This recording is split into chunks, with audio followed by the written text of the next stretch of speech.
Paranormal King Radio Network, bringing you the best paranormal hosts and guests.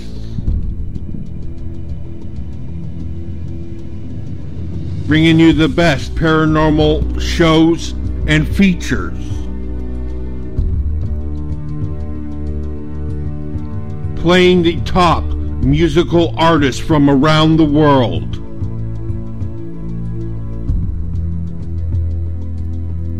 Paranormal King Radio Network.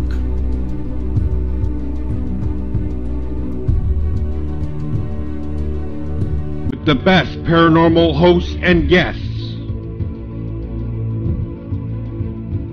The best in paranormal shows and features.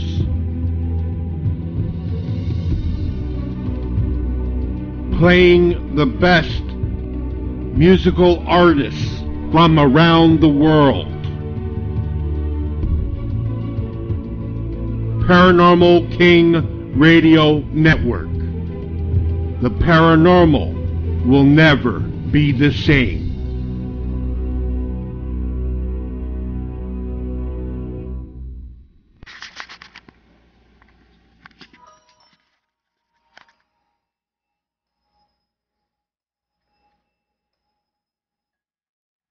There are things in this world of the paranormal that we do not understand, but we try to explain it through methods of science, magic, religion, and historical accounts.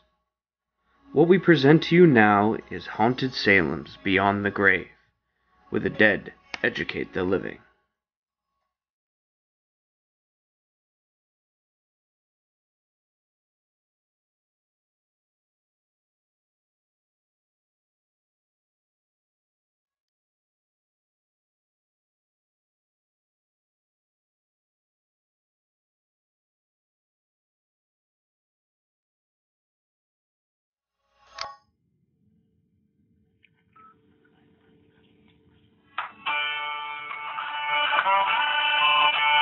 Going to see a horror movie can be kind of frightening, but once the credits roll and it's time to exit the theater, viewers can breathe a sigh of relief, know that nothing they saw was real. It was just about a work of fiction, or that couldn't possibly be true, right? Well, as it turns out, many of the classic horror movies that still give you nightmares were actually based on real events. Welcome, everyone, to Beyond the Grave Radio with Haunted Salem. I am your host, Christina Corsetti, and we are here tonight with Corey Thibodeau. Hey! And tonight we'll be discussing horror movies based on actual events, and it's going to be a fun show. While most horror movies are complete works of fiction, the genre offers up stories that are based on terrifying and jaw-dropping real-life events. So here we have the first 60 horror movies based or inspired by true events. In 1973, there was a movie called The Exorcist. Based on true actual events, Roland Doe was possessed by demons in 1949. The exorcism was so scary that there have been books written on people who witnessed it. With its disturbing focus on demonic possession of a 12-year-old girl horror movie, The Exorcist has terrified audiences around the world ever since it hit the big screen in 1973.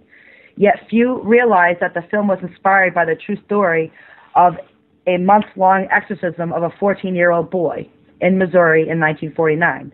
The teenager was given the name Roland Doe to protect his identity. He was born into a German Christian family and initially lived with his parents in Prince George County of Maryland. As an only child, Roland was dependent of adults for company, in particular his Aunt Harriet, who was a spiritualist, and introduced him to the Ouija board. The boy's parents began to notice strange occurrences, such as his bed shaking, furniture moving across the room, and scratching noises coming from inside the walls. Soon after, when he was 13, Roland's aunt died. Roland's parents relocated him to a relative's home in St. Louis, Missouri, where over the course of several weeks, as many as 9 priests, including Father Bowden, participated in the boy's exorcism. Another of them, Father Raymond Bishop, kept a diary of those encounters, where much of the information surrounding Roland's alleged possession has been sourced. One of his diaries, dated in March 18, 1949, He states, next the father began the litany of the saints as indicated in the exorcism ritual. In the course of the litany, the mattress began to shake. Even while the institution of the blessed sacrament was explained to Roland, his body was badly scratched and branded. The word hello was printed on his chest and thigh, and he was awake. The shaking ceased when Father Bowdern blessed the bed with holy water. The prayers of the exorcism continued, and Roland was seized violently so that he began to struggle with his pillow and the bedclothing. The arms, legs, and head of Roland had to be held by 3 men. Another entry includes the passage dated April 11th, 1949. At midnight, the fathers planned to give Roland Holy Communion, but Satan would have no part of it. Even while the institution of the Blessed Sacrament was explained to Roland, his body was badly scratched and branded. At first, the exorcism was hit with repetitive failure, with one priest being slashed with a bed spring. An image of the devil's face also appeared on Roland's leg, but the possession finally came to an end when, during the final session, the young boy unexpectedly cried out, "Satan, I am Saint Michael. I command you to leave the body now." After this body went into a violent spasm, he uttered, "He is gone." It was the front-page article in the Washington Post about a boy's exorcism that caught the eye of a young William Blatty, then a student at Georgetown University who would go on to write the best-selling novel, The Exorcist, in Washington, D.C. in 1971. The film of the same name followed 2 years later, but featured the possession of a 12-year-old girl and her mother's desperate and disturbing attempts to win back her child. After his exorcism, according to Father Bishop's diary, the boy became a very young, fine man. He got married, raised some children, had a career with the U.S. government before retiring, and he still lives in Maryland. He has never spoken publicly about the case.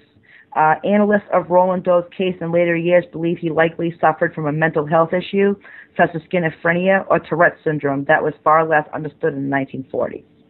So, that was all about The Exorcist. Next, in 1974, they made a movie called The Texas Chainsaw Massacre. Now, this movie is loosely based on America's favorite serial killer, Ed Gein, who had 9 human skin masks in his possession at the time of arrest. Ed Gein's home, despite being heavily touted as inspired by a true story, both Tobe Hooper's original 1974 film and 2003 Marcus Nispel remarked are only lightly based on the real life murderer Ed Gein, who is suspected to have taken several victims between 1954 and 1957. Perhaps the most recognizable similarity in the film's house, whose gruesome content was similar to found in Ed Gein's home in 1957. The real Ed Gein did wear a human scalp and face. He did, however, help his desire to be a woman, not because of the skin disease, as with Leatherface in the film. Also included in his uniform, he wore a vest of skin, complete with breasts and female genitalia strapped above his own. His identified victims, Mary Hogan and Bernice Worden, were shot with a pistol. In November of 1957, police found Bernice Worden hanging from the rafters in a shed behind his house. Her body has been gutted like that of a deer, and the head had been removed. Ed was also the suspect in several other missing persons. The element of the chainsaw that was added for the film story once again emphasizes the loose connection of the film to Ed Gein. He worshipped his mother and grew up upset with his brother. Henry criticized her. On May 16, 1944, while fighting a brush fire near the farm, Eddie and Henry split up and went in different directions. After the fire had been extinguished, Eddie grew concerned because his brother had not returned. When police arrived, Eddie leaned from directly to his missing brother Henry, who was laying dead in the area, untouched by the fire, with bruises on his head. The shy and seamless, harmless Eddie was quickly dismissed as a suspect, and the coroner listed, what's this word, Corey? Asphyxiation. Asphyxiation of as cause of the death. So. Well, you know what? In 1984, there was a quite significant movie that got me into the horror aspects of cinema. Luckily, I was shown at a really young age of 5 years old, and it's called A Nightmare on Elm Street. The makes on this movie were inspired by a group of Laotian refugees who had died in throes of a nightmare. The medical records said that there was nothing wrong with them physically, but about a family that has survived the killing fields in Cambodia. They made it to the United States, but a young boy in the family still found himself haunted by terrible nightmares while he slept. He told his parents he was afraid that if he slept, the thing chasing him would get him. So he tried to stay awake for days at a time. When he finally fell asleep, his parents thought this crisis was over. Then they heard screams in the middle of the night. By the time they got to him, he was dead. Apparently, there's a medical name for the condition, sudden unexplained death syndrome, which, in fairness, sounds pretty creepy and mysterious. It's mainly an East Asian thing, first noticed among immigrants in the late 1970s. There was little real knowledge of what causes the condition, though scientists suggest that irregular heart rhythm might have something to do with it. There seems to be no way to predict it. It's apparently relatively common in Singapore, with 43 deaths per 100,000. In the Philippines, apparently, it goes by the name Bangot. Bang and got. I bang and got him. Though in certain parts of the Far East, that was a fun word. In certain parts of the Middle East, a peaceful death in sleep is apparently something to be sought. As you would imagine, there is a significant amount of folklore and mythology built up around the fatal disease. Apparently, it is brought about by a malignant spirit.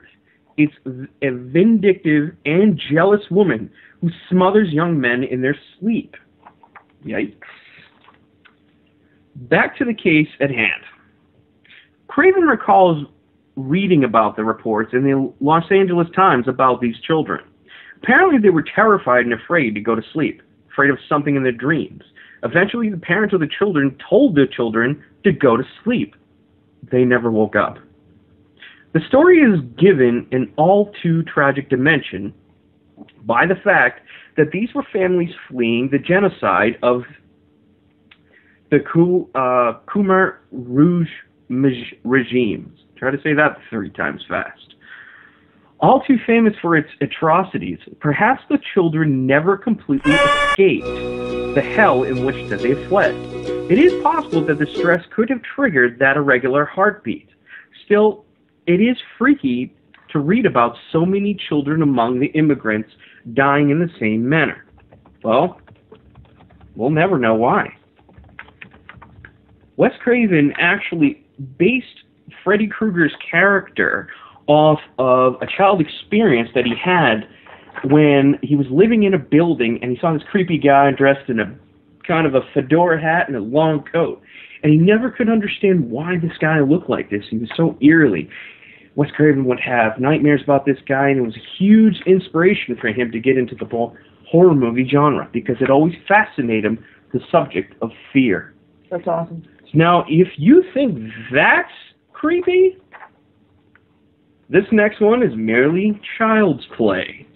In 1988, the script was inspired by Robert the Doll. He's my favorite. I want to see Robert. What a cutie. I'd buy that for $1. A nurse who allegedly put a voodoo curse on it, you might want to get your refund. Author Robert Eugene Otto, which transformed one of his childhood dolls into a nighttime menace. Legend tells us that Gene was a boy who lived in Key West, Florida, lucky bastard, around the turn of the century. Okay, it's not that bad. His family was fairly well off, but sadly his parents were unusually strict people that demanded obedience from their housekeeping staff and were quite harsh on them. The housekeeping staff were all from Haiti and didn't have the same kind of customs as Gene's family, which often got them in trouble. One day, Jean's mother saw one of the staff members doing a ritual in the backyard and immediately assumed it was black magic. She was absolutely furious and fired the woman on the spot.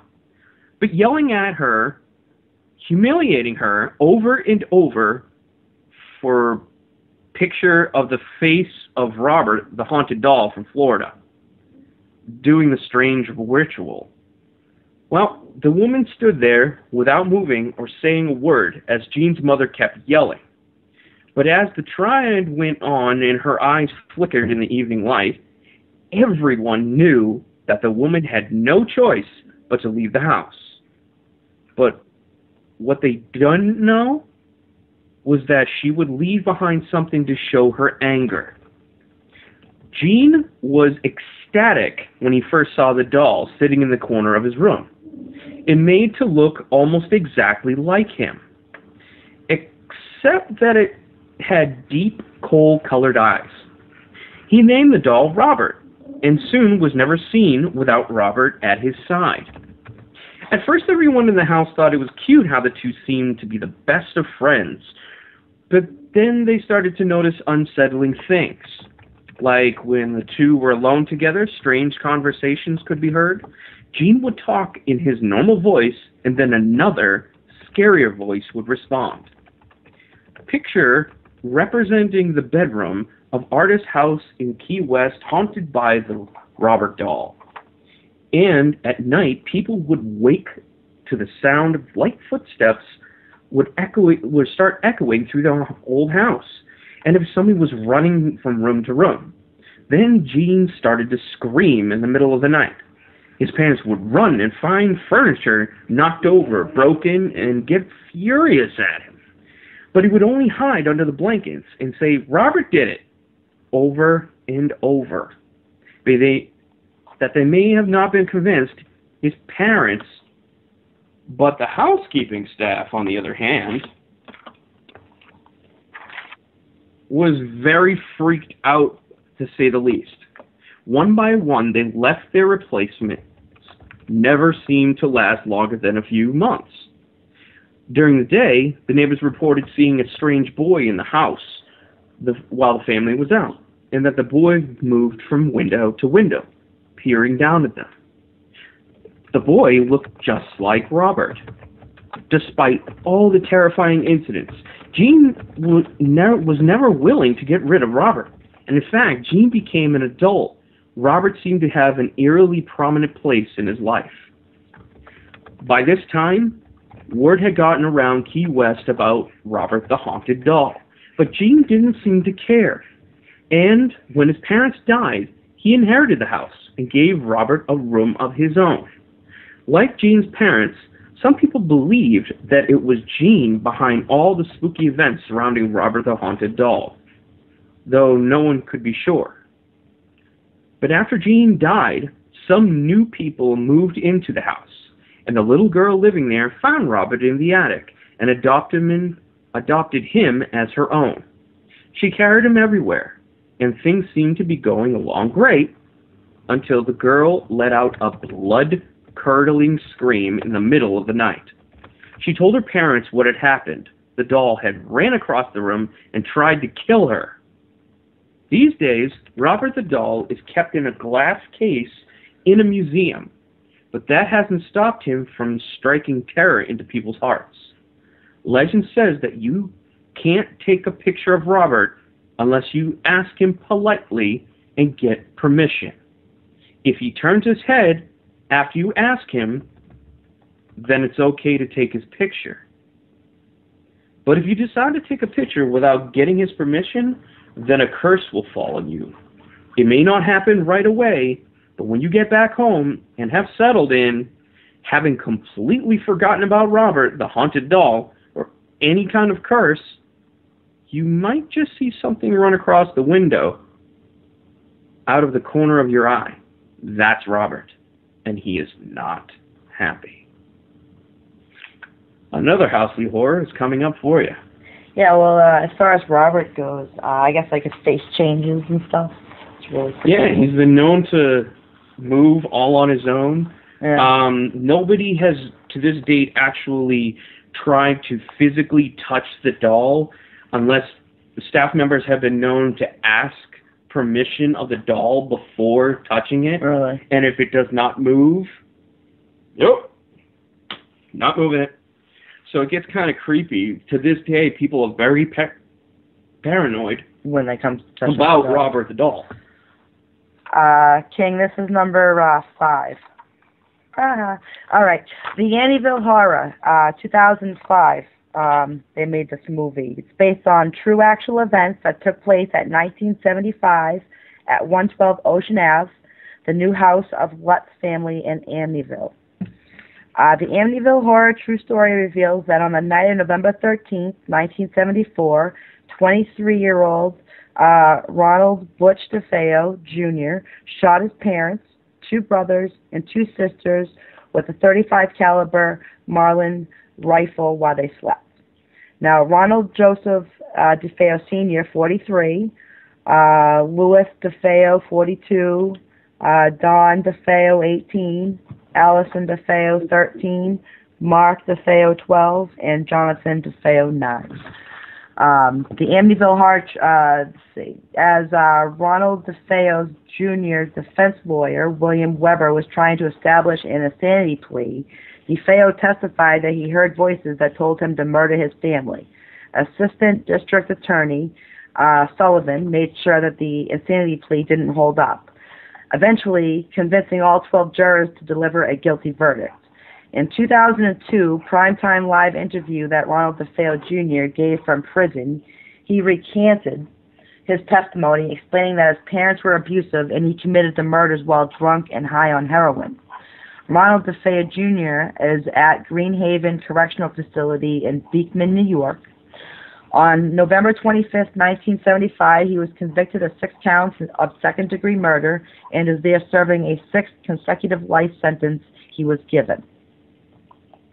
On December 18th, 1975, the day that the real Lutz family was moving into their new Ocean Avenue home in Amityville, a Catholic priest allegedly came by to bless the house, supposedly at the request of Kathy Lutz. On October 4th, 1979, a little more than 2 months after the release of the movie, the investigative television program In Search of featured an episode that included an interview with who they claim is the real Amityville priest. He wanted to remain anonymous, so his face was kept hidden.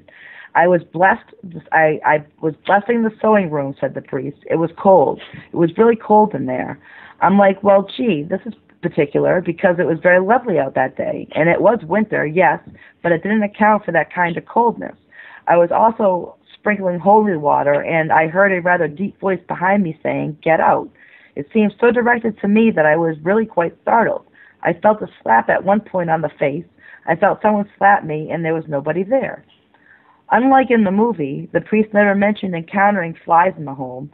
At some point after this visit to the Lutz's home, the In Search episodes revealed that he discovered unexplained blisters festering on his hand. The priest was later revealed to be Father Ralph Pesiriaro. And like most things related to the Amityville haunting, his story became shrouded in controversy as well, mainly due to the various contradictory claims he made regarding his involvement with the Lutz family, especially when he testified in the Lutz versus Weber trials. The debate over the alleged Amityville ghost image displayed was given ever since George Lutz first revealed its interview on Merv Griffin Show in 1979. It had been taken 3 years earlier in 1976 by Ed and Lorraine Warren, a team of paranormal investigators, pretty much they're demonologists. Campbell had set up a camera equipped with black and white infrared film to shoot automatically during the night. Numerous rolls of film were used with only one suspicious image being captured. The Amityville ghost image shows a figure with white eyes peering out of the doorway. Some believe it is a demon or possibly the ghost of the murdered DeFeo boy, John. Others have concluded that it is likely one of the investigators, in particular a man named Paul Bartz. They cite that his white eyes were possibly due to the infrared camera film. During an interview with Inside Edition in 2005, Chris explained that there was definitely a lot of flies, but nothing, again, like Hollywood portrayed it. His brother Daniel also mentioned issues with flies in his documentary, My Amityville Horror, although he claims there was many more. So do you have anything on Amityville? A lot of people think that's a hoax, like Ed Warren and Lorraine Warren. I actually, if you look at my bookcase, you can tell I have every one of their books. Well, the craziest thing about... I love the Warrens. I love the Warrens. The thing about the Amityville house itself came up most recently, not too long ago. The house itself actually came up on the selling block quite a few times, and now they did try to sell it, and it wouldn't sell. So what ended up happening was that they actually changed the address of the actual house, because the owners of the house currently are the ones that have been the longest standing. Mm-hmm. And they said they were getting sick and tired of the attention so bad that they literally, just to take it off the market so nobody could find it anymore, they literally changed the address, the actual official address. That's really weird. But the thing is, from what I understand from Amityville, everyone that moved into it after the Lutz had nothing happen to them. But the whole thing with it being portrayed as a hoax and Ed and Lorraine being fake, I mean, I understand the skeptics out there, but what do you think on that? Because I would actually honestly doubt that there is... Because there was 6 murders in the house. They're not only 6 murders, it's the fact that the story itself about that house has layered, like, monumental atrocities. And it's like, one really bad thing happened on that property. A second, because of that, it's like a domino effect. One... Like, the first history started it all was the fact that the actual house was built on top of, like, an Indian burial ground. Yeah. Which actually was, there was a priest that had committed all these kinds of atrocities on Native Americans in the basement. He dismembered them. He did all this bad crap. That was the first start that kick-started. And a lot of it was buried on there. It was consecrated ground by the Native Americans, and then it was just totally taking a ride. And that's like one of the first layers of bad atrocities that happened. Second one was the family before the Lutzes. That family actually was the one that started the traumatic event, and it's the same story. What had ended up happening was that the husband killed everyone, went just nuts, like he was possessed, and he was nuts, and killed his entire family, including himself. Something was a driven force. He was completely and utterly possessed. That was before the Lutzes? This was before the Lutzes. Now, the Lutzes happened, and the same MO, the same thing happened. Yeah. So it's weird, because it's like the same line of these angry, angry, angry spirits did the same thing to a second family, knowing of the history of the building. Yeah, it's crazy. But it's like, just when you think something bad is not going to happen to you, exactly. It does. Okay. Next, we have 1960. They made a movie called Psycho. This thriller horror movie is loosely inspired by Ed Gein's crimes in the Wisconsin murders. Norman Bates, the main character in Alfred Hitchcock's masterpiece, was loosely based on Ed Gein. Yeah. Hitchcock had adopted Psycho from a story by author Robert Bloch, who was modeled the character of Norman Bates after Ed. The main celebrity. He's celebrating all over that guy. The dog is celebrating on my face.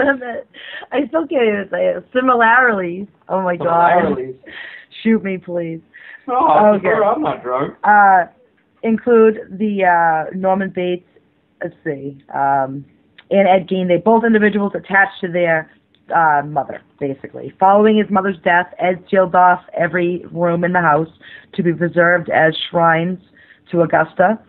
At the same time, Ed reported also being obsessed with dead people. He spent most of his spare time reading obituaries, learning about anatomy and head shrinking, and visiting local graveyards.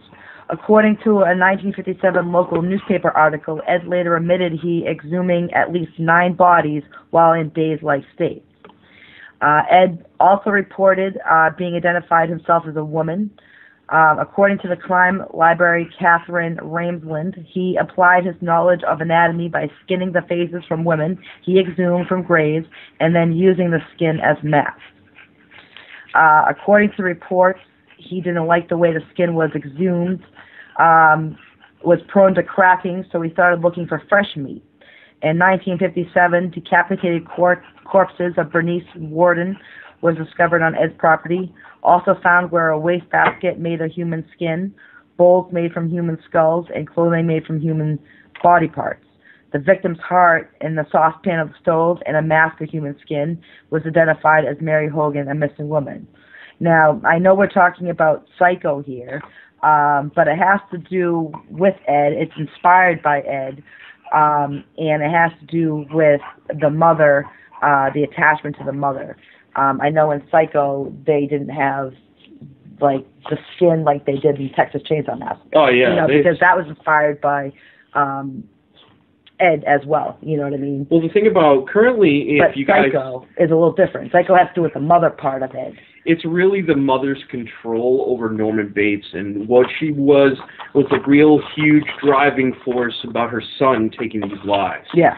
And it showed a very creepily thing. So the thing is, currently right now, there is an actual current show out right now called The Bates Motel. Yeah. And there's an actual really good show on. Now, the actor who's playing the current Norman Bates, now, that's a subject of debate. Who's creepier, the guy from the current one or the old school Norman Bates himself? Yeah. So... I haven't seen the new one yet to make So sense. I watch it. Yeah, is it kind of creepy if my mom's favorite show right now is that Bates Motel? Is it? Yeah. So you know what? Let's not focus on the Bates Motel. I'd rather face my efforts on The Girl Next Door. So in 2007, this movie is loosely based on what is said to be the most terrible crime of Indiana State. Sylvia Likens was tortured and eventually killed by Gertrude Brenzwitsky. Don't you know? Sounds a little bit Canadian. In 1965, and the movie inspired it. The story is of Sylvia Likens, who, in 1965, was brutally tortured, mutilated, and humiliated for months at the hands of her caregiver in Indianapolis, Indiana. What happened to her was nothing short of a travesty, an atrocity, a true crime against humanity. The reason is that no one wants to know about it, see it, or hear about it, and as it is too disturbing. There's an issue of apathy in this country that has existed for far too long. The dark underbelly of America needs to be revealed if anything is ever to be changed. We're talking about people who are so mentally disturbed and evil that they take out all the bad things in their lives on others, normally children, and in this case, Sylvia Likens. Not to mention, she got her other children and their neighborhood friends to join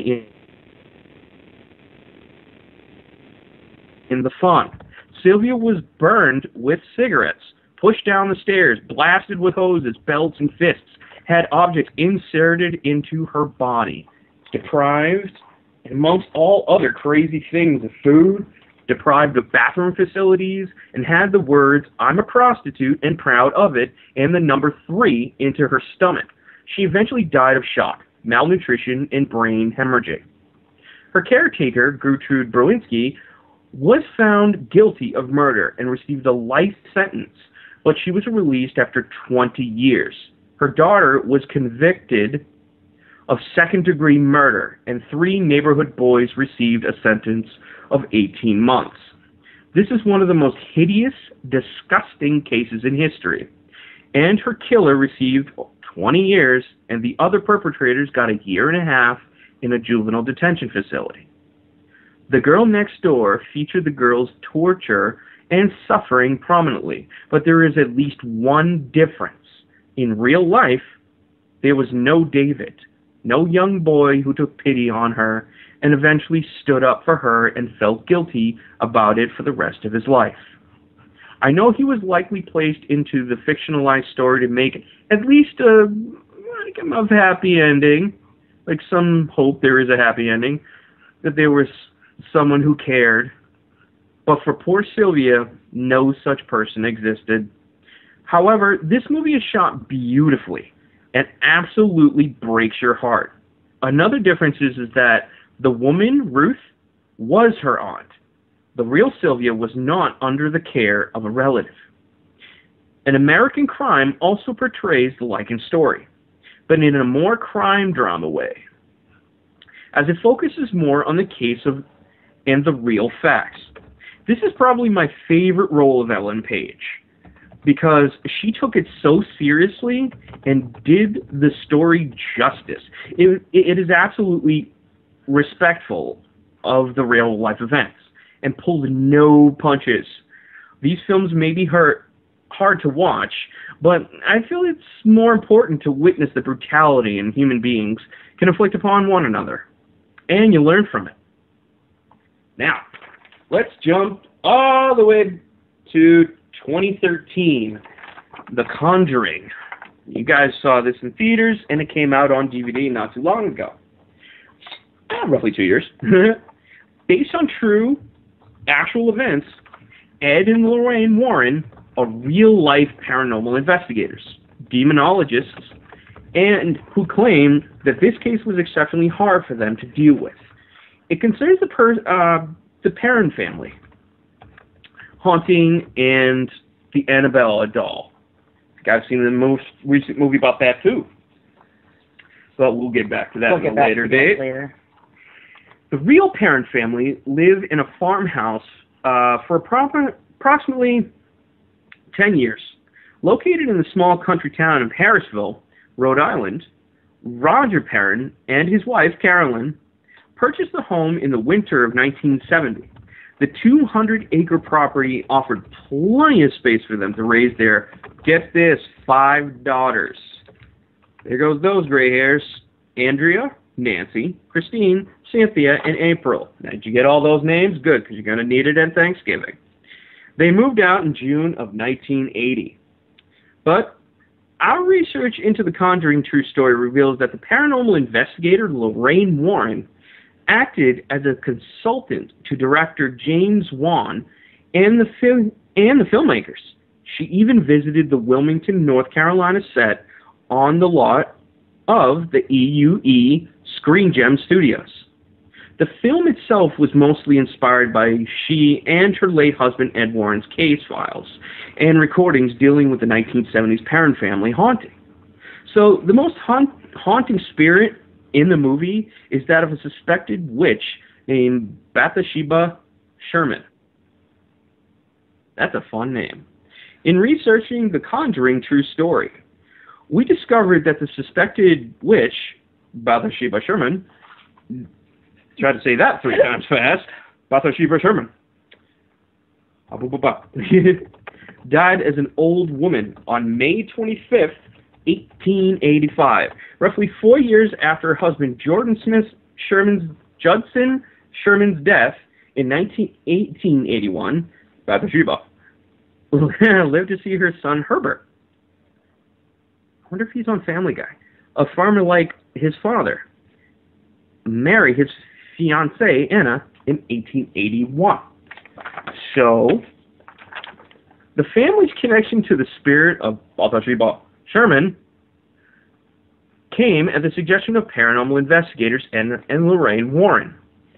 When Carolyn told Ed and Lorraine Warren a tale of Bathsheba Sherman, who had been suspected of killing an infant with a knitting needle, Lorraine suggested that Bathsheba Sherman should have taken the needle with her to the afterlife and used it to stab Carolyn in the calf.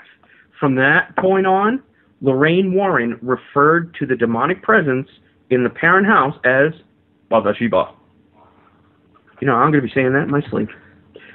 8 generations of extended family lived and died in the house prior to our arrival. says Andrea Perrin, adding in, some of them never left. The Black Book of Burrillville is the town's former public records book. This reveals that over the course of its existence, the property had been host to 2 suicides by hanging, 1 suicide by poisoning, the rape and murder of 11-year-old Prudence Arnold by a farmhand, 2 drownings, and the passing of 4 men who froze to death, in addition to other tragic losses of life. Now, the doll is based on a separate case from 1970. The paranormal investigators Ed Lorraine Warren handled this case of the Annabelle doll. I found a couple of details for that case, and there are here as follows, pretty much. Now, a nursing student named Donna received the Raggedy Ann doll from her mother as a birthday present. Shortly thereafter, Donna and her roommate Angie began to notice that the doll would switch positions, sound familiar, and move around their apartment on its own. I think Robert and Annabella should hook up. Donna Jealous. and I'm definitely jealous. Donna and Angie then began to notice childlike messages that had been scribbled onto parchment paper, which they concluded must have come from the doll. Things escalated when their friend Lou, who had been staying with them, claimed that the doll tried to strangle him during the night. On another occasion, Lou believed that the possessed Annabelle doll was responsible for bloody, claw-like scratches that mysteriously appeared across his chest when he went to investigate a noise coming from Donna's room. Or other than a psycho kid, I can't really charge up to that anything. So in an attempt to rectify this situation, a seance was held. The medium informed them that the doll was possessed by a young girl named Annabelle, who had resided on the property before the apartments were built. When she was just 7 years old, Annabelle's lifeless body was found in a field where the apartments now stood. Ed and Lorraine Warren eventually came to investigate after being informed of the doll through a priest that Donna had contacted. At the recommendation of the Warrens, an exorcism of the apartment was performed. And at Donna's request, the Warrens took Annabelle doll to their possession, where it still remains today. Creepy. Well, in 1974, they made a movie, Deranged. And basically, Deranged was inspired by the life of Ed Gein, again. Wow, that guy's popular. I know, an America's most notorious serial killer. The film fudges the facts. Even though he was never into necrophilia, again, we all know the story of Ed and his crimes, so we're not going to get into that, but that was Deranged. That's based on Ed. As a little side note, if you guys noticed online, currently, Zach Bagans of the Ghost Adventures crew that currently resides on the Travel Channel had personally actually won the auction for Ed Gein's cauldron that he put all that nice flesh and everything in. Really? So he won it and bought it. You think it's Ed Gein? I always know it as Gein. I've heard him refer to it as Ed Gein. Really? I've heard Zach refer to it. I've heard it several times. It's kind of like the tomato type deal. Yeah, you know how so you read something and you have it in your head as a certain way? I mean, some kind of like the way weird stuff is. Kind of like, you know what? Funny story. Do we have in the list of movies that we got? Do we actually have Bram Stoker's Dracula? Yeah. Ooh, I got a funny story about that. Right, so next in 1999, they made a movie, Ravenous, inspired by Alfred Packer, who stood trial for cannibalism in 1874. He was sentenced to 40 years and also known as the Big-Headed Cannibal, the Colorado Cannibal as well. Alfred Packer, he ate 5 victims between February and March 1874. May 8th, 1874, he was arrested and he managed to escape. He was rearrested on March 11th, 1883, sentenced to death on April 13th. They reversed that, and sentenced him to 40 years in prison on June 8, 1886, where he was paroled on February 8, 1901, and he died on April 23, 1907. So there's some numbers for you. L. Packer killed the five members of his party, Swan, Miller, Humphrey, Noon, and Bell, when they got stranded in the Rocky Mountains for the winter. He then proceeded to eat them to keep himself alive. According to forensic evidence, Packer bludgeoned his victims to death using a hacksaw and a rifle butt. Oh. Yes, King, I have heard of Albert Fish too. That's actually somebody completely different.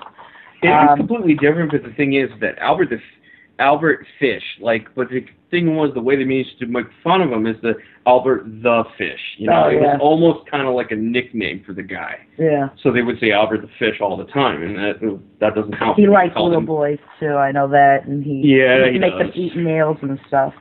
But anyway, at first, Packer was sentenced to death by a Democrat judge, but after a retrial by a Republican judge, Packer only served 15 years. At the end of the trial, Packer claimed that he had not killed the men, but that Bell, another prospector, had, and that Packer had shot Bell in self-defense. In 1989, Professor James Starrs unearthed the remains of dead men. The study showed that none of the bodies had been shot, but they had been put up a struggle before they were killed. Due to the lack of evidence of physical characteristics, it's still uncertain which of the two men really did kill the others. So that's that. In 2011, they made a movie called, The Right. Ooh. Corey, yeah, tell us The Right's about The Right. One of my all-time favorites that they have recently come out. It's actually based on true events. Yeah, definitely. The whole thing actually is true. Now, the thing is that there was a letter that was actually received by every archdiocese from Pope John Paul II, and I believe one of the lines that I hear, I actually had received a letter in the Archdiocese of Massachusetts in this kind of way. It's that it was kind of creepy because it sounded like it was from a movie, and it come to find out it ends up making its way into the movie as the beginning credits are starting to roll. And it says, he flat out admits, saying, the devil is here on our plane of existence, and I feel he has now become more powerful than God. You have the Pope saying that kind of crap? Yeah. That sounds like something coming straight out of a movie. Well, Speaking of the movie. Now, The Right happened in 2011. Now, if you add those numbers up together, for some odd reason it makes 13. Fun. Based on the true actual events on the life of the most famous exorcists of America, Father Gary Thomas. Now, the thing is, Father Gary Thomas, the fact that when this happens, in the last few years, when this movie came out, the Vatican actually started noticing that the number of ghostly or demonic possessions had gone up at an alarming rate of 62%. So literally, this was just a crazy, insane thing that happened.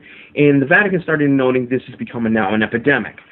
So the order was passed down saying that there needed to be a registered exorcist in every archdiocese throughout the entire world. And they even held classes there. Now, the most famous of them all, this guy's like the veteran here. Now, Father Gary Thomas, based in Saratoga, California, served as an advisor. He says that he has exorcised demons from 5 people. Now, for the last 4 years, Father Gary Thomas has served the Sacred Heart Parish in Saratoga, California, a bucolic suburb, blue collar of San Jose. But the 53-year-old Roman Catholic priest does a lot more than, say, mass and listen to confessions. You know, he does a lot more. He's also one of about 14 Vatican-certified exorcists working in the U.S., and the real-life counterpart to the character played by the newcomer, Colin O'Donoghue, in the new thriller The Rite.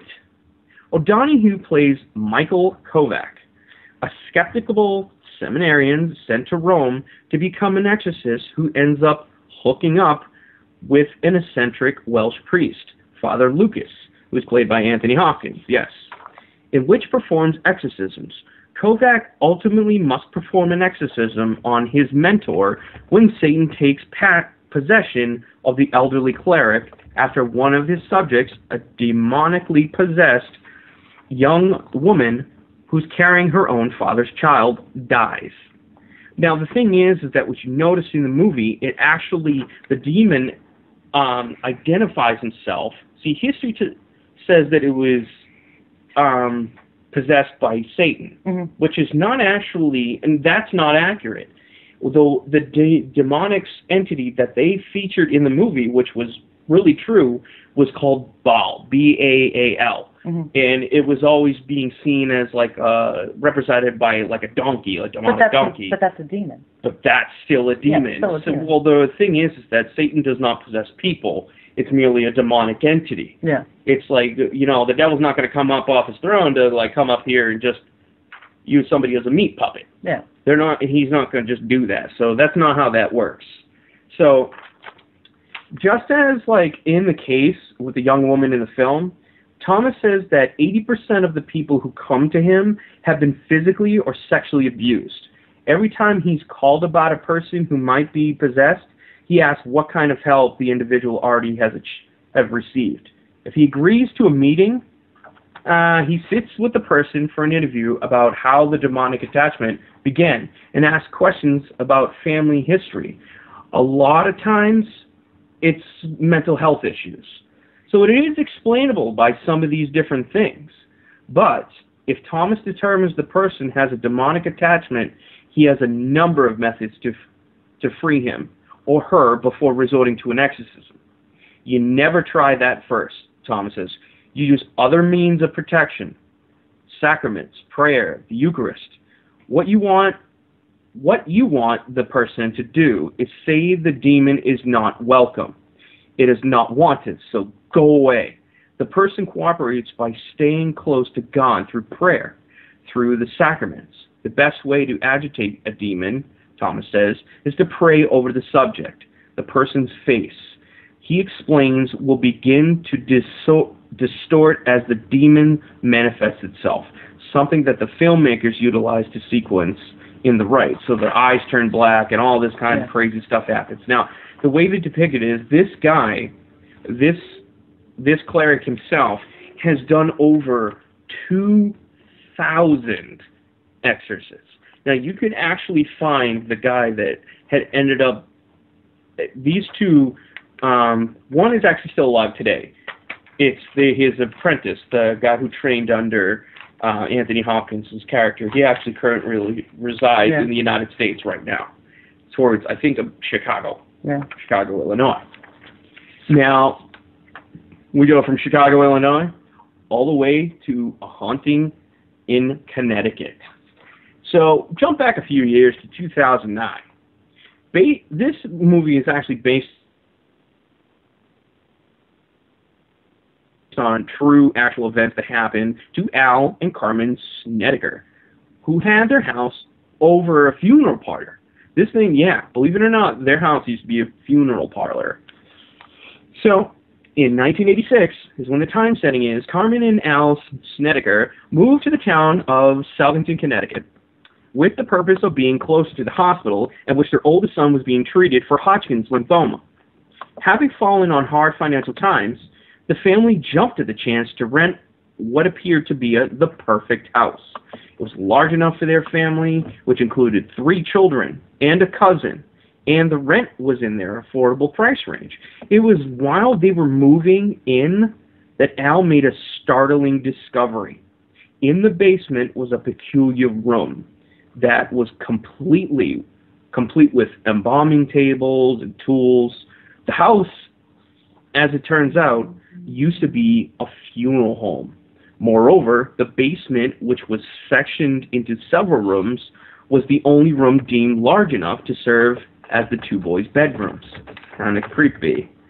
Not long after, Carmen says that she began experiencing strange phenomena, like items disappearing and her children reporting seeing strange people in the house, as well as hearing voices and the sound of hundreds of birds taking flight.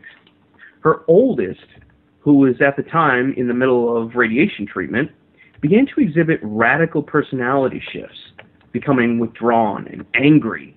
He brooded and began writing poetry with necrophiliac themes. During one intense episode, he attacked his cousin with the intent to rape her.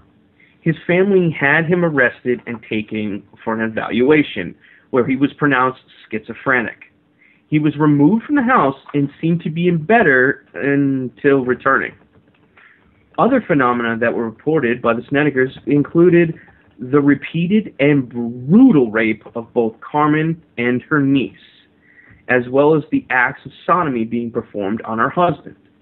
And unseen entities, mop water was reported to turn blood red, and the sense of rotting flesh and decay were reported through the house. She was also frightened of apparitions that she saw, one with long black hair and black eyes, the other with white hair and white eyes and wearing a pinstripe tuxedo. It was then that Carmen decided to contact controversial paranormal investigators Ed and Lorraine Warren. I love Ed and Lorraine Warren. See, it's really, if you watch the movie, technically you only see somebody of Ed Warren actually coming to help them figure out this mess. It was a priest that actually met up with the oldest child and talked to him and could understand him. And to the end of his life, he was actually dying of terminal cancer, I believe the priest was, and he decided to help them because he understood the issues that were going on. So by that person's representation, that's who embodied Ed and Lorraine Warren in the situation. Now, along with the person you might know of current standards that kind of has the same, the same type of habit of collecting haunted items, you might recognize John Zaffis and a few investigators. The Warrens moved into the house for several weeks until they'd experienced everything the Snedekers claim. During their time in the house, they claim to have seen firsthand the damage the demons in the homes could inflict, with many members of their team being slapped and beaten and pushed and slammed to the floor. Investigations into the history of the house supposedly revealed that one of the undertakers at the funeral home was found guilty of necrophilia, which fed fuel to the fire. It got to the point that the Warrens deemed it necessary for a full-scale exorcism of the property, after which the house was judged and cleared by the Warrens, with the evil banished from the house. That should have been in the end of the story, but it wasn't. On a personal note, if you take a look at the movie itself, how they incorporated that, it was the guy that was the Undertaker had actually somehow attached their spirits and buried the bodies itself, and he hid them throughout the entire house. There were symbols all over the place, and it was pretty incredible. It's a great flick if you can ever get it. So, like another Warren investigation, the infamous Lutz House in Amityville, there have been numerous claims by people who lived in the house both before and after the Snedeker family that have never been any evil entities in the house. In fact, the families claim to have no knowledge that the home was once funeral parlor was refuted by the house's owner. Perhaps the most damning evidence that the whole event was a hoax came from horror novelist Ray Garton, who was contracted to write the book In a Dark Place with the Warrens and the Snedekers. According to Gordon, it was difficult to write the story because none of the involved parties to keep their story straight. It seemed like everyone was contradicting everyone else. Best way to hide a legend is confuse it with misguiding history. Well, in 2007, you can't handle the truth. Very funny, King. You can't handle the truth. That made me laugh. Okay. Borderland. I don't know if any of you guys see Borderland, but in 2007 they made this movie. It is very Borderlands 2, still a great game for Xbox. Not Borderlands 2 for Xbox. My son plays that. He loves it. So let me tell you, not that. It is very loosely based on a true story of Adolfo di Jesus Constanzo, the leader of a religious cult that practiced human sacrifice. Constanzo and his followers kidnapped and murdered University of Texas student Mark Kilroy in the spring of 1989. I see. The Mexican cartels tapped the man to be the enforcer, and he also had satanic sight and took to ritually killed hundreds of people and torturing them in all kinds of sadistic and disgusting ways. This story hit the news in a very big kind of way when Mexican authorities and DEA agents found a farm that was used by then leader of the cult to torture, dismember, and commit statistic ritual killings. Satanistic. Statistic. S-A-D. I don't know what it is. It's a stick. It's a stick. Also known as the godfather of Matamoros, with 16-plus victims between 1986 and 1989, his methods of choice were shooting and stabbing with a machete. On May 6, 1989, after a police invasion, Constanzo ordered one of the disciples to shoot him and Quintana Rodriguez. They were both dead when the police finally broke in. So Borderland basically is a cult movie. 2008, they made a movie called The Strangers. The director of this movie drew inspiration from the murders by serial killer Charles Manson and a series of events that took place near his childhood home. In 1981, American murder that took place in Keddie, a resort town in Northern California. The victims were Glenna Sharp, known as Sue, age 36, and her son John, who was 15, and his male friend Dana Whitgate, who was 17. The final victim, Sue's daughter, Tina Sharp, age 12, was missing when the murder was discovered. Her remains were found in 1984 in Feather Falls, Butte County. Sue's two youngest sons and their friends were uninjured, found in a room with the door wedged shut by a chair to keep them in. A second daughter, Sheila, had stayed the night with neighbors. No arrests have been made in connection with the murders. The cabin in which the murders took place were demolished in 2006.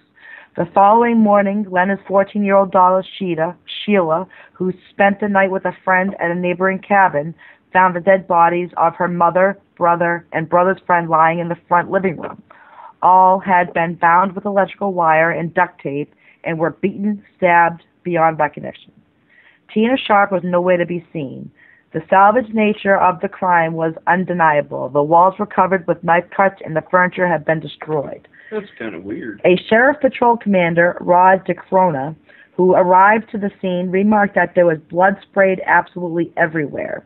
Upon examination of the bodies, it was clear that each of the victims had been bludgeoned with a claw hammer and stabbed repeatedly with steak knives. DeCrona also said that one of the knives discovered at the scene had been used so forcefully that the blade had blunt entirely in half. The case soon grew cold, and Tina Sharp's bizarre disappearance went unsolved, as did the murders. The town of Keddie began to lose its visitors, and the resort turned into a ghost town. 3 years after the crime, in 1984, the dismembered head of Tina Sharp was discovered near Feather Falls, roughly 50 miles downhill from a cabin resort. After this discovery, no information regarding the crime ever surfaced. No arrests have ever been made in regard to the crimes, nor have there been any solid leads as to the motivation of the killer. The murder remains unsolved to this day. So that I've never seen the movie, The Strangers. Have you seen that movie? Yeah, I actually own it. Do you really? Yeah. I guess it's an unsolved murder mystery that never got solved. So Corey, what do we have next?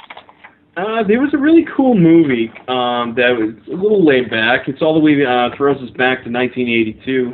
It's called The Entity, and it's pretty simple. It's based on true actual events, obviously. In 1974, paranormal investigators Carrie Gainan and Barry Taff worked at a place where they saw moving objects. This movie is based on the same incident where the ghost abuses sexually. Kinky. The investigation on August 22nd in 1974 in Culver City, California, was to be like any other one Dr. Barry Taff had done. Believing that this would be an open and shut case, they showed up at Doris Bithler's house, not expecting much. Little did they know this would be one of the biggest cases in the annals of paranormal history. Dr. Barry Taff and Carrie Gaynor arrived at the 11547 Braddock Drive. I thought they said Doctor. Culver City home on August 22nd, 1974. Doris, a petite woman in her in her 30s, greeted them. Doris lived in the small town with her 6-year-old daughter and their 3 other sons. Her daughter was 6 years old, and her boys were 10, 13, and 16. Doris Bither claimed that the spirits would physically attack her. The reports range from Doris walking around her home and bumping into the ghosts to actual spectral rape. Of course, Taff and Gaynor were skeptical of all of this. Ghost apparitions are a hard thing to prove and collect evidence for. So ghostly rape is probably even harder to believe. That's, I don't know about that. It was not until they saw the bruises in her inner thighs and all over her body, as well as people outside the family corroborating by testifying that they had also seen apparitions, that both investigators started to take heed as to what Doris was saying. Doris claimed that the ghosts were of Asian men. The children also saw these beings. The visions were so frequent that the children dubbed one of them, more prominent ghost, as Mr. Who's It? Who's it? Noted. The claim of rape by these beings is one of the most interesting aspects of the case. Doris Bither reported that the 2 of the beings were the smallest ones and would hold her down, while the biggest of the tallest one of them would rape her. Dory's eldest son would admit to seeing her mother being tossed around the room. In one instance, he tried to intervene and was thrown across the room by this unseen force. Doris and her sons could have been psychic. It is well known that parents sometimes pass down their psychic abilities to their kids. In other words, psychic parents produce psychic kids.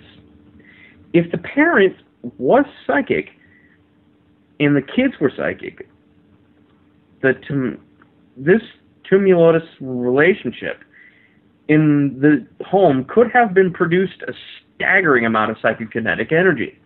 Well, enough energy to physically manifest poltergeist activity.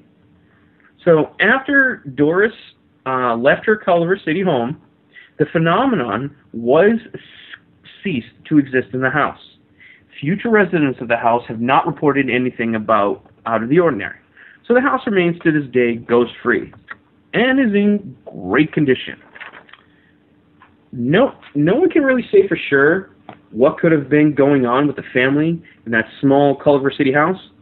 Since Dorothy has not been heard of since the late 80s or early 90s, and her kids have not come forward, we cannot know for certain. Now, like the couple other ones, like The Exorcist, and talks about the actual people who do it in the right, why don't we take a look at the bizarre and peculiar case of the exorcism of Emily Rose in 2005. Based on actual events that happened to Annalise Michael, who was possessed by demons so strong that her exorcism took nearly a year to accomplish. So, throw us back to 1968 when she was about 17 years old and still in high school. Annalise began to suffer from convulsions. Court findings have her experiencing her first epileptic attack in the year of 1969. It was then that a neurologist at the psychiatric clinic in Wurzburg diagnosed her with grand mal epilepsy. Soon Annalise started experiencing devilish hallucinations while praying. She also began to hear voices which told her that she was damned.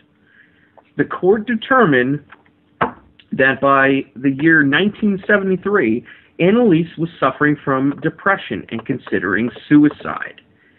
So, in the year of 1975, convinced that she was possessed, her parents gave up on the doctors from the psychiatric clinic. They chose to rely solely on the exorcisms for healing. Annalise's symptoms have since been compared with those of schizophrenia, and they may have responded to treatment. Annalise carried out a number of highly disturbing actions. She licked her own urine off the floor. Tasty. She ate flies, spiders, and coal. She bit off the head of a dead bird, and in one instance, she crawled under a table and barked like a dog for 2 days.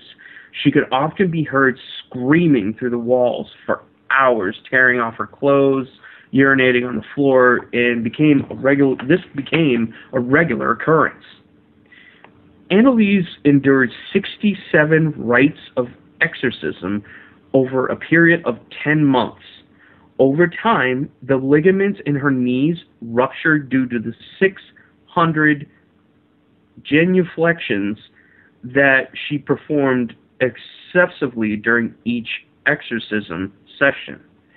A genuflection is an act of reverence consisting of falling onto one or both knees.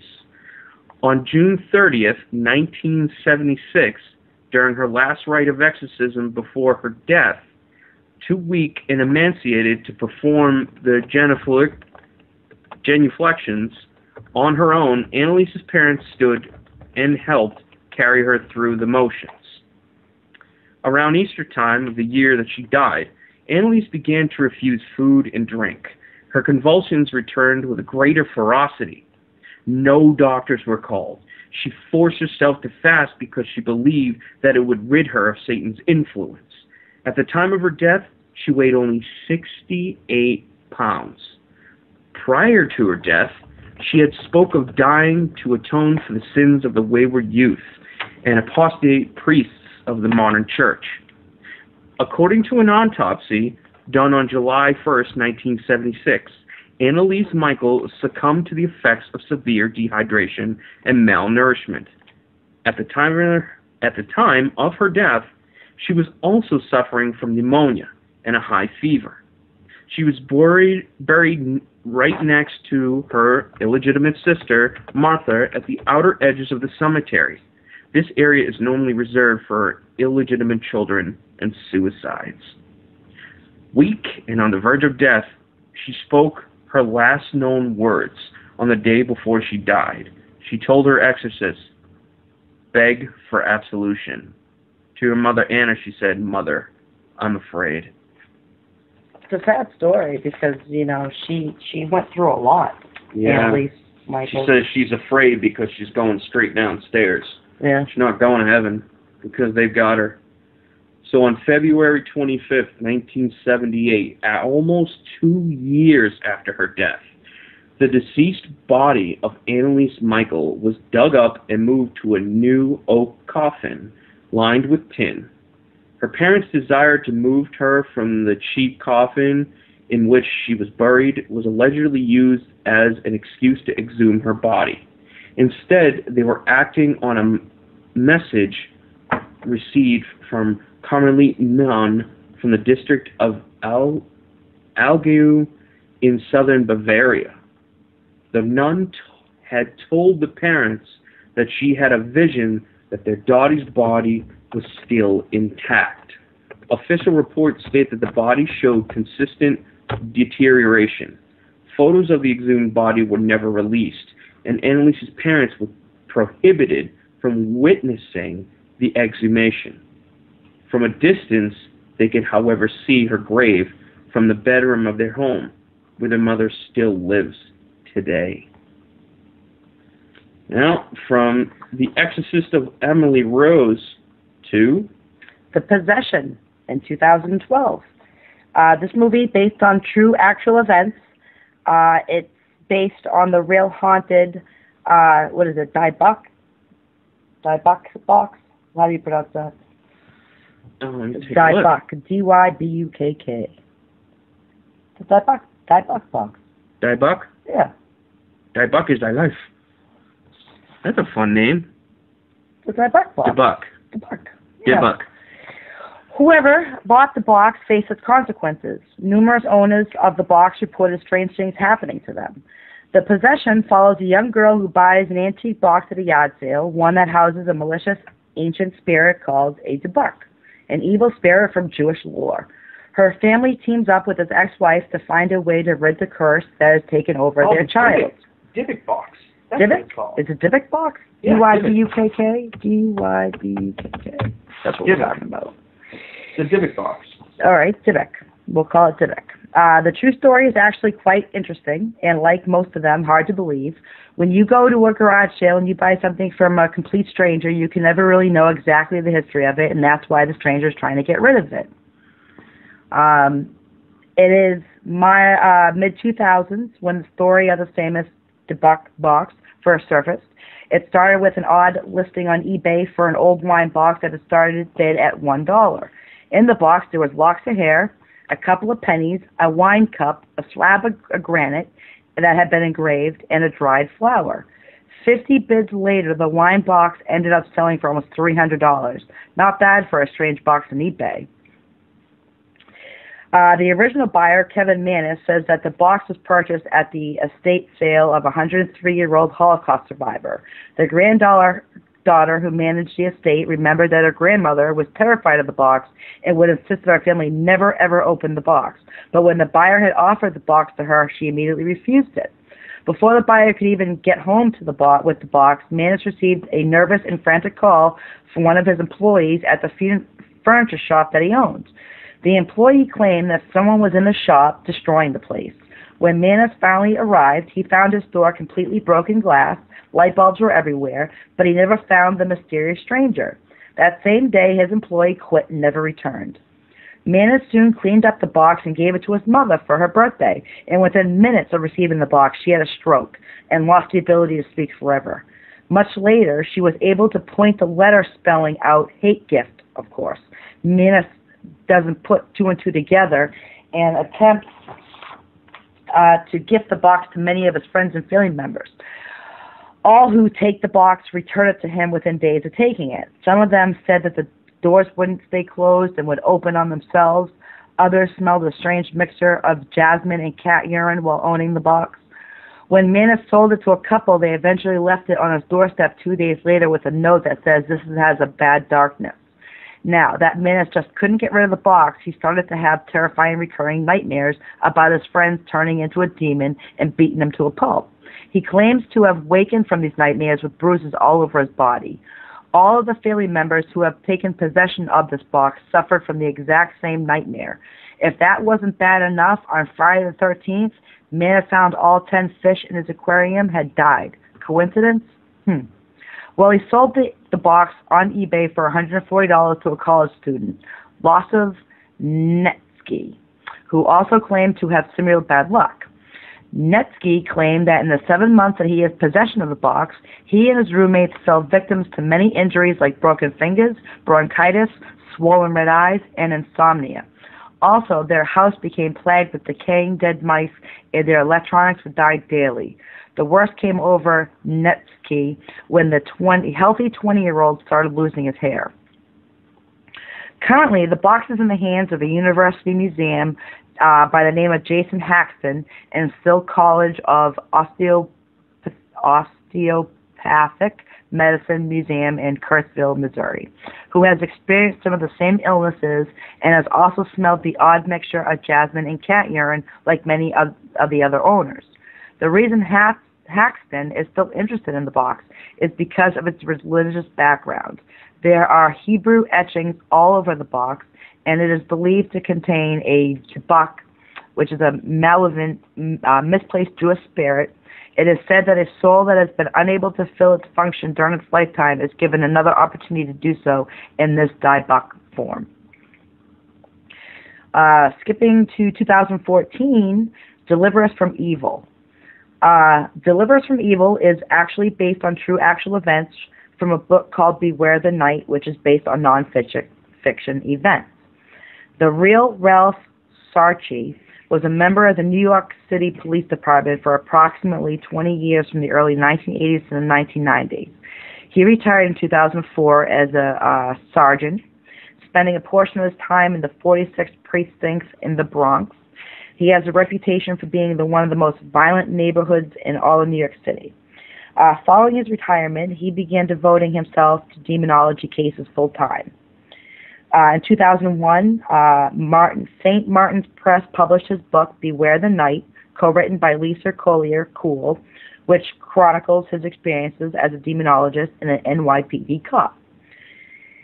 He writes, when he was 10 months old, Ralph got very sick, says his mother, Lillian Rizzo. They set it up to God now. There isn't anything more we could do for him. I had to wait 24 hours for this child to pull through. He did, of course. There he is to tell his story. God left him here for a reason, to do something very protective, this boy he was.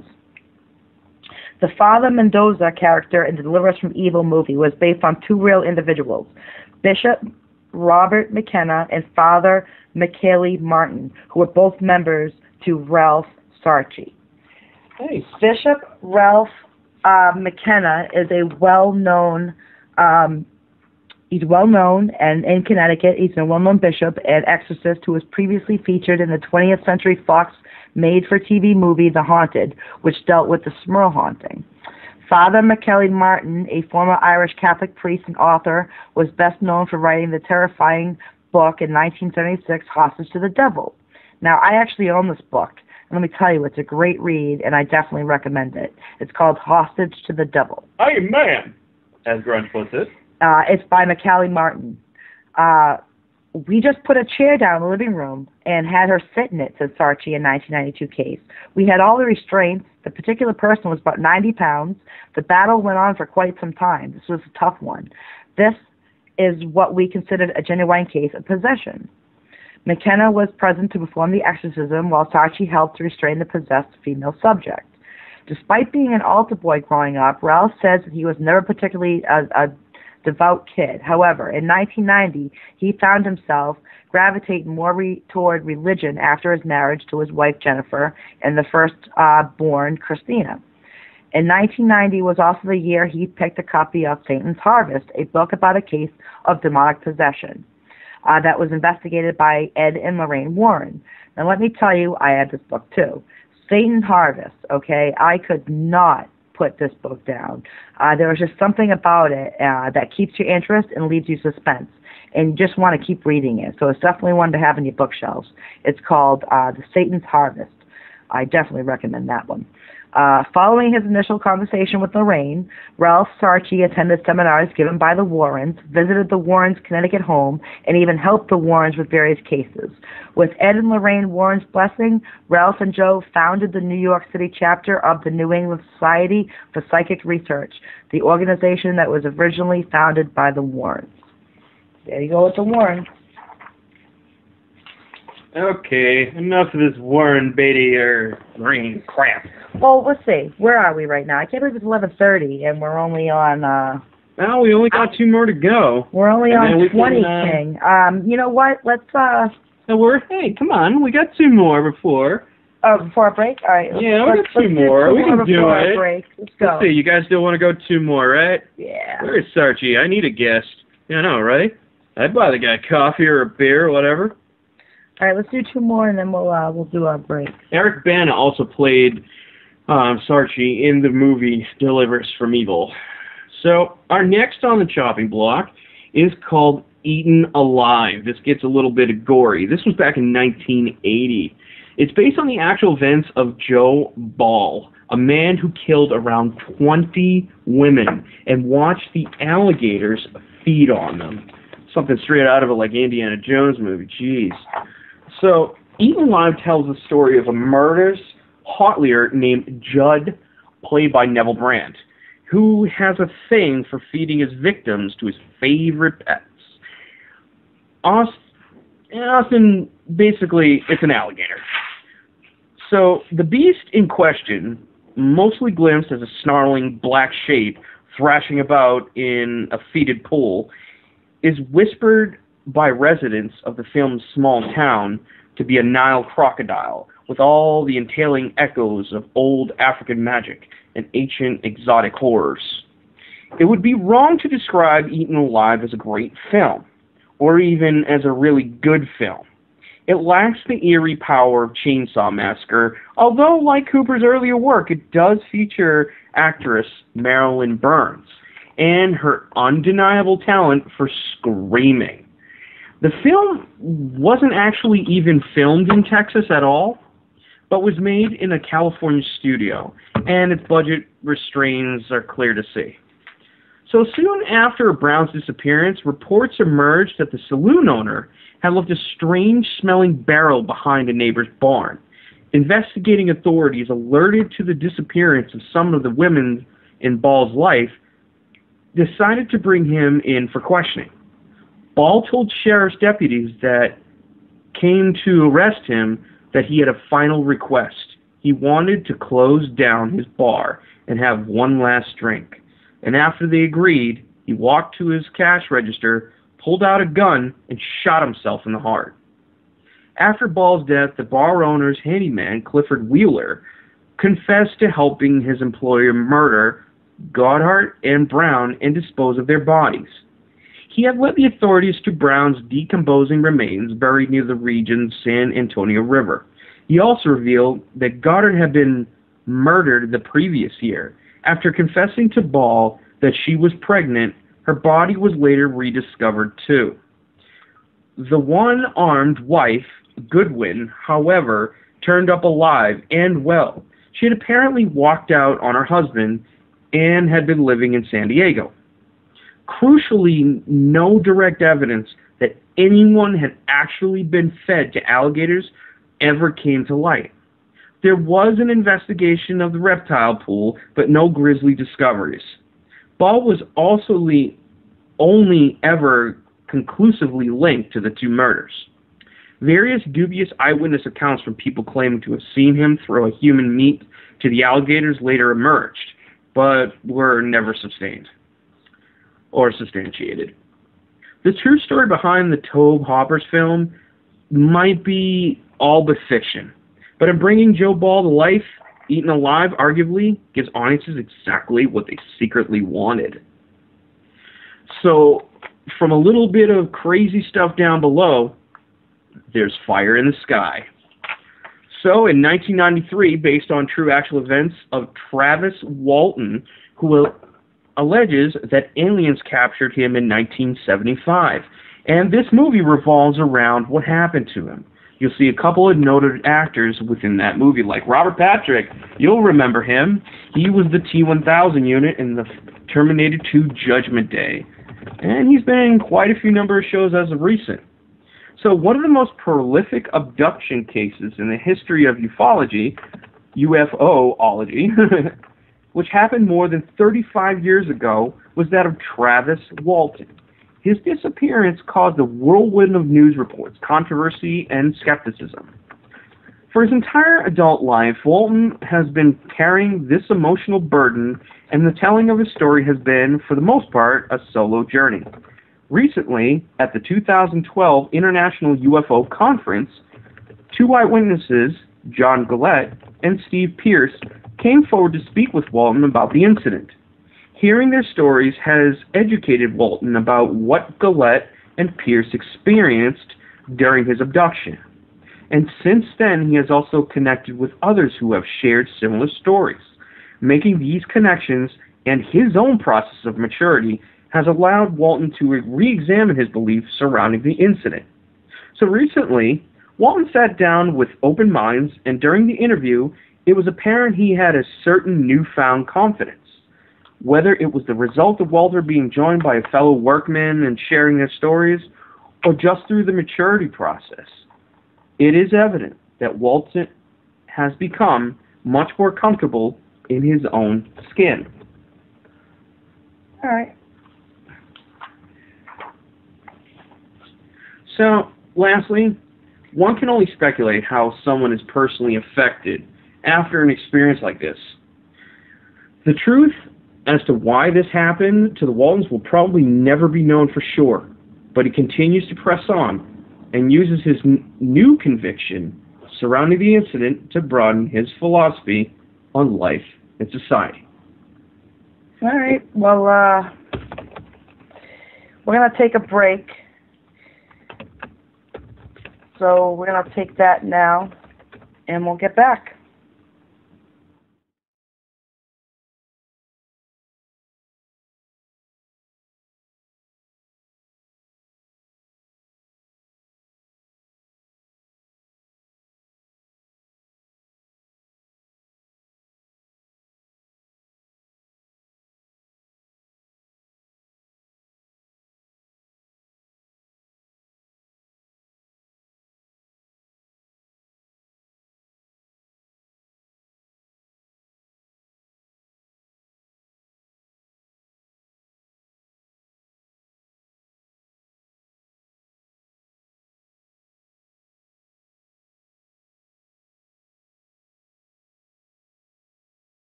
Welcome back to Beyond the Grave Radio with Haunted Salem. We are discussing horror movies based on actual events or inspired by.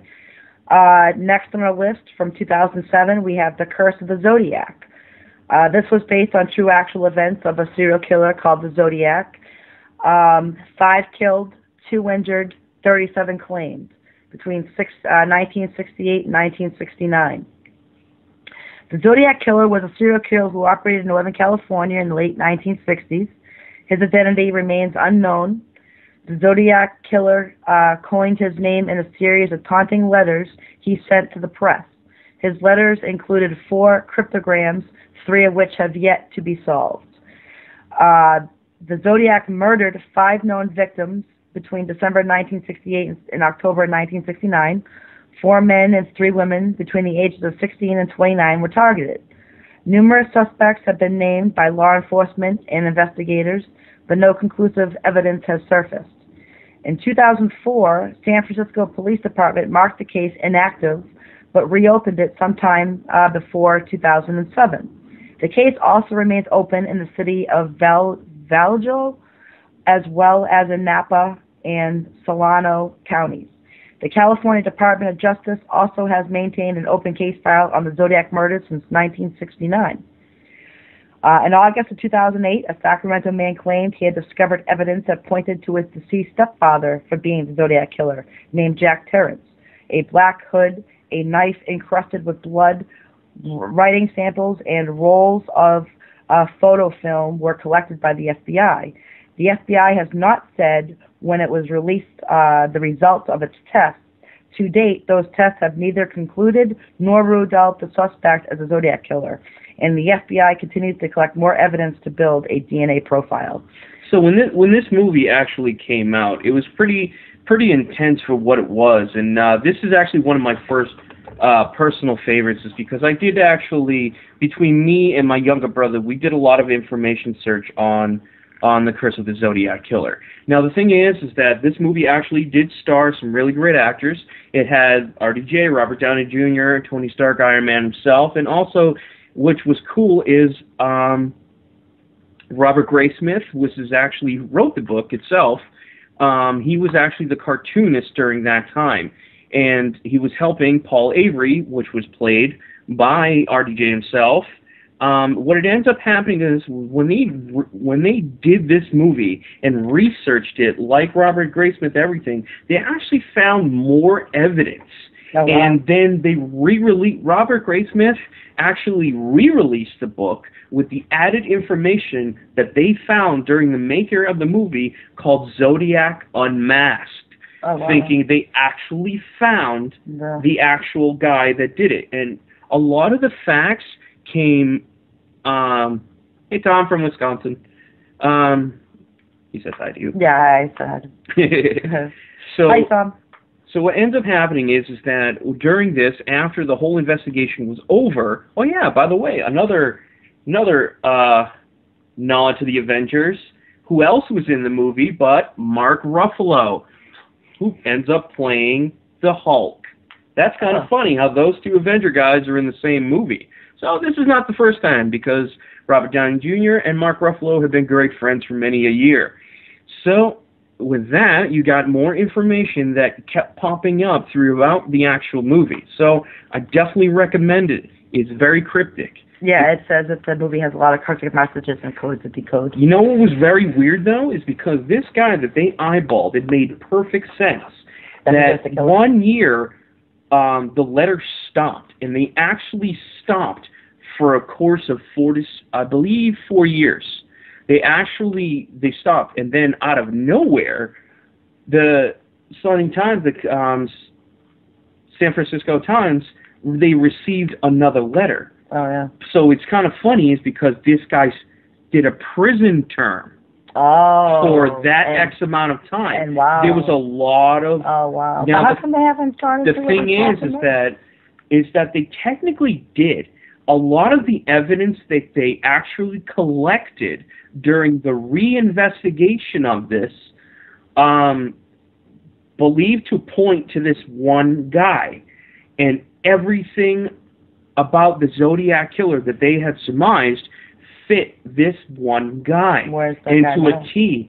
Unfortunately, as fate would have it, this guy that they had in mind before they could question him or interrogate him better suffered a massive heart attack and died. So they really knew. Yeah. They knew because the evidence supported and pointed to this one guy, but they couldn't get him because somebody else wanted him. All right, well, next, in 2011, they have a movie they call Silent House. This is based on actual true events. It's an independent American horror based on a real incident in Uruguay. A girl and her father arrived at a remote college to make repairs. After spending the night, a strange sound begins and gradually intensifies. The sound appears to be coming from outside. Although it is loudest on the second floor of the building, the girl's father goes up to investigate, leaving his daughter waiting alone, and the tension mounts. Reportedly, based on events occurring in Uruguay in the 1940s, director Gustavo Hernandez recalls hearing accounts of shocking murders and mutilations as a teen in Uruguay. Reportedly... Uruguay. Reportedly...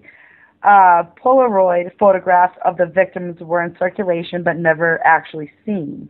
Subsequent efforts to substantiate these tales against police records Is Ruffalo from Buffalo? Records are inclusive. Hernandez chose to combine this backstory with his own childhood experience of hearing a strange sound coming from the mezzanine of his home. Although faint, it paralyzed him with fear as he focused all his attention on the sound, hoping to discover a mundane explanation. While it is not clear that he ever discovered the source of the noise, he effectively translated his childhood terror into an aspect of his film. This film is inspired by the director's own childhood experiences, along with the urban legend, combined with an urban legend from his adolescence. It artfully explores a combination of both, succeeding as inspired but not depicting these events. I'm getting tongue-tied king now. All right, Corey, what do we got next? You know, I'd like to comment on King. Is Ruffalo from Buffalo? Well, I knew her. Don Johnson likes to eat flapjacks in Wisconsin. Okay. Your bitch is back. Again, for the upteenth time in a row. Annabelle, 2014. She got her own spin-off. Yes. Awesome. Now, I didn't see this movie. Now, before you go into anything about this movie, did they actually, like, The Conjuring? Like, I was upset when they made Annabelle dolls not even look like Annabelle doll. Like, well, they really glorified it for the made it a raggedy You know doll. what's funny? When you watch The Conjuring, and you actually was just an added story, technically, just to give you a little bit of familiar to newcomers who was not familiar with Ed and Warren's work and the severity of it. And also in The Conjuring, it actually gives a sub-story to their I know it's room. about the haunting, and the doll is a separate story from it. Yeah, but the only thing on the is, doll. It's now that this Annabelle movie has come out, But now they're focusing on why this doll is the way it is. Yeah, I don't like the way they made that doll. I didn't like that. It's the way as they glorified it for the movie. They creeped her out a little bit. Yeah, but the they made real nothing Annabelle, like the real Annabelle doll. Yeah, what's the point of doing that? I mean, is this movie Annabelle? Like, I didn't see it, but does this movie have the real looking Raggedy Ann doll? No, it does not. Is it the same doll as The Conjuring? Annabelle is the same doll that creepy doll with the long blonde hair. You're kidding. In The Conjuring you see in this 2004 Annabelle. It's the spin-off movie, technically. I don't like that. At the beginning of The Conjuring, you actually see that story that we described about Annabelle's doll. Alabama Slammers. Damn. Can I go there? So, I would actually, honestly, when you see, like, the movie The Conjuring, when you see that beginning of the movie where they give you some sort of that incident involving the Annabelle doll, it's kind of like the way they make it look, it really doesn't. The actual information says it's just a Raggedy Ann doll. So, Raggedy Ann and Raggedy Andy. So, it's kind of like that's, like I said, that psychotic kind of Robert mentality there. So, Annabelle, in 2014, is based on an actual event. It is true that people who taunt the doll in the museum face near-death to fatal accidents. Now, as we investigated, the Annabelle true story that we discovered that the doll's former owners, nursing students Donna and Angie, had never been attacked by members of a satanic cult who intruded into their home and subsequently passed a malevolent entity into the doll. This part of the movie is pure fiction, which takes place in 1969. The year before Donna comes into possession of the doll, it was created to provide a fictionalized explanation as to how the demonic spirit became attached to the doll in real life. The spirit pretends to be that of an innocent young girl named Annabelle Higgins. Donna and Angie, to discover the doll, would basically discover the doll in different rooms than they had left it in. It would even appear back in Donna's room with the door shut. Sometimes they found the doll with its legs crossed and its arms folded, while on other occasions it was found standing on its feet, leaning against the dining room chair. They even discovered it kneeling on a chair, which was strange because if they tried to make the doll kneel on its own, it would fall over. it couldn't kneel. So, demonologists Ed and Lorraine Warren claim that the doll's original owner, Donna, a nursing student, came home from work to find what looked like blood on the back of the doll's hand and 3 drops of blood on its chest. There was no explanation for how the red substance had got there. The event is what prompted the doll's owner, Donna, to contact a medium for help. In a somewhat unrelated event in the Annabelle movie, we see blood from a dying cult member drip into the doll's eye socket. So the medium held a seance and introduced Donna and her roommate, Angie, to the spirit of Annabella Higgins, a 7-year-old girl who had played in the fields that existed where Donna and Angie's apartment complex now stood. Apparently, Annabelle Higgins' lifeless body had been discovered in the fields. Out of compassion, Donna and Angela permitted the spirit that they thought was the Annabelle Higgins to stay with them and possess the doll. On a later occasion, Lou and Angie were studying math to prepare for a trip Lou was embarking on the next day. Good old Lou. When they heard rustling noises coming from Donna's room, Lou approached the closet door and waited for the noises to stop before entering. He turned on the light and saw Annabelle laying on the floor in the corner. He walked over to the doll, but as he did, he began to sense that someone was behind him. He spun around, but no one was there. In an instant, he found himself doubled over, grabbing his chest, which was now bleeding. Upon his inspection, he discovered 7 claw-like scratches on his chest and were hot like burns. The scratches healed rapidly, and they were fully gone in like 2 days. The actual doll is located in Ed Lorraine Warren's Occult Museum in Monroe, Connecticut. Stop by for his visit. According to the Warrens, Donna, who owned the doll, along with her roommate Angie, contacted a medium who held a seance with the doll present. The woman had told them, the medium, that there was a spirit of a 7-year-old child in the doll by the name of Annabelle Higgins, says Ed Warren, who had been killed outside of their apartment house in an automobile accident. Well, there was such a child, but God does not allow a child spirit to go into a doll. This was a devil, a demon, inside the doll, which was impersonating the spirit of a child. Unlike the movie, the doll's owner never saw what appeared to be the ghost of the 7-year-old girl, Annabelle Higgins. So according to the Annabelle true story, after the demon was attached to the doll, inflicted physical harm upon Donna's roommate, fiance Lou, it was then that Donna, the doll's owner, came to the realization that the spirit might not be all that innocent. Donna contacted an Episcopal priest named Father Hagen, who contacted a superior, Father Cook, who immediately got in touch with paranormal research Ed and Lorraine Warren. Gotta love communication.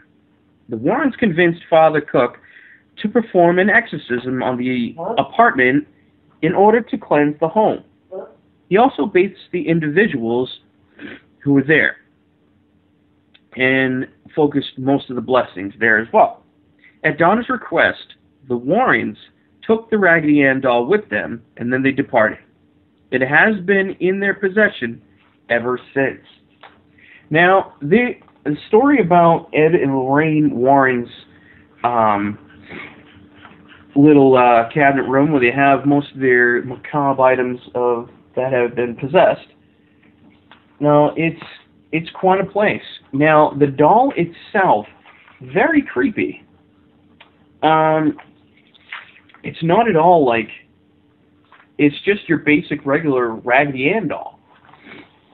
Yeah, maybe that's why they didn't make that for the movie, because the Raggedy Ann doll going to be scary, but they shouldn't go off and make it fake when in fact it wasn't like anything. Yeah, dog, Tom, from Wisconsin, dolls are creepy. There actually is a phobia for such things as funny and as messed up as it is. I'll tell you one famous Tom, person. I just don't think that I don't think that dolls should be made to look completely different from what they really are in a movie. That's all. Yeah, they should at least have been a little bit more accurate. Maybe they couldn't. You know what? I bet you they couldn't get the rights from the makers of Raggedy Ann and Raggedy Andy dolls, because I would have to. You have to get the rights for that. They actually have to get the rights in order to use it, and probably they couldn't, so they made their own. Never thought of So that. instead of going through the headache of getting the copyright infringement crap. All right, you win. You win. But you're right, though. I never thought of that. Let's see. We have 10 minutes left. So we got Wolf. Can we get one movie and more in before we leave? Okay, you know what? We'll end our little tale on Wolf Creek. Or, I got it. Yep. No, I got it. Yep. Oh, okay. Bless you. Gesundheit. All right, one story left, and then we're going to call it a night. I want to thank everyone, for listening and communicating with us. Okay, boys, off comes the caller over at Wolf Creek in 2005. Thanks, Reaper. This movie is loosely based on two men. Bless you. Yay, allergies. This movie is loosely based on two men, Yvonne Malott and Bradley John Murdoch, and their crimes. Wait, that's three. No, the crimes of that guy, right? On July 14th, 2001, British tourist Peter Falconio and Joanne Lees traveled on the Stewart Highway. Look, I'm allergic to paranormal. Traveled on the Stewart Highway from Alice Springs in the direction of Dartmouth.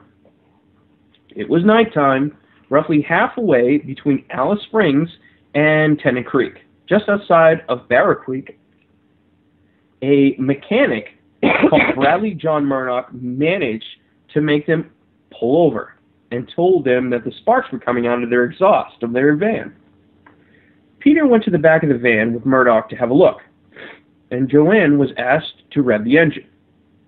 She later said that she thought she heard a shot.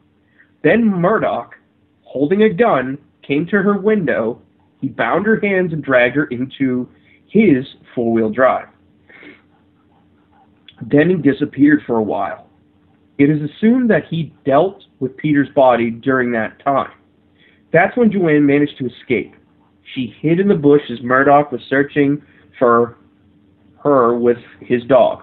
Eventually, he gave up. Joanne waited for hours, making sure that he was really gone and not coming back. When she finally staggered back onto the highway, two truck drivers stopped and helped her. Murdoch was caught in the largest Northern Territory police investigation ever. He had been in Alice Springs the same day as Joanne and Peter. He had also visited the same fast food outlet. So, whether he targeted them at random or he followed them from Alice Springs, it is not known.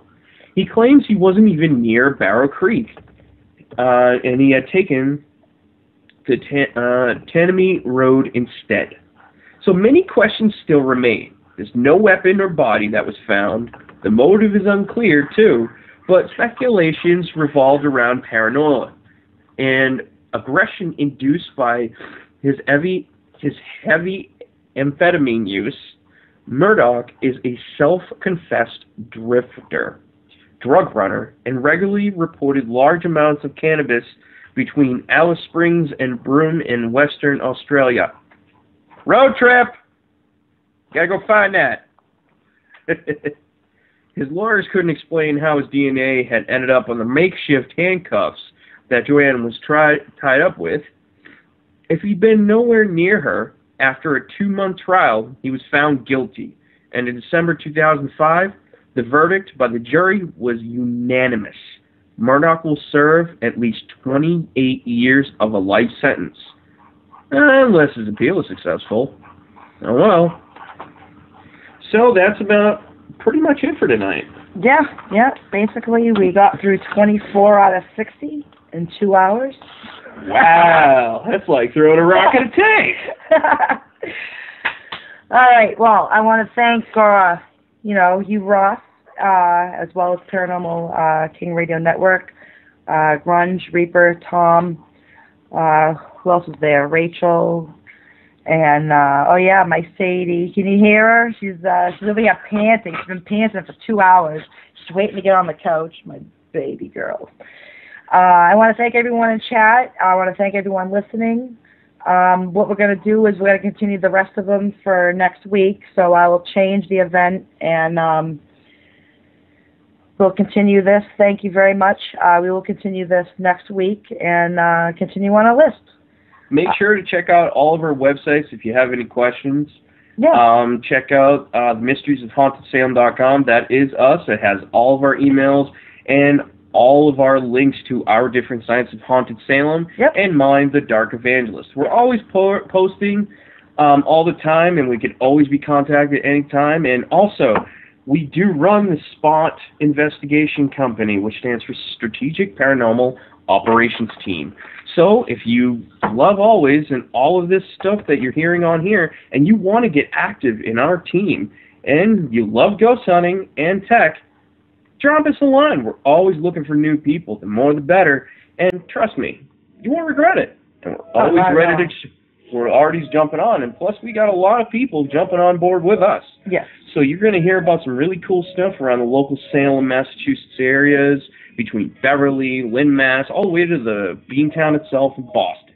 Yes. So, you know what? If you love what you're hearing, you want to learn more, feel free to contact us at themysteriesofhauntedsalem.com or on Facebook of Haunted Salem and The Dark Evangelist. Yeah. I'm Corey Thibodeau. And I'm Christina Corsetti.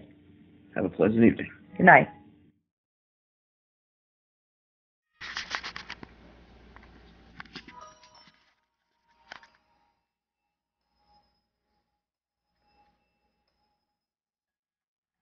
There are things in this world of the paranormal that we do not understand, but we try to explain it through methods of science, magic, religion, and historical accounts.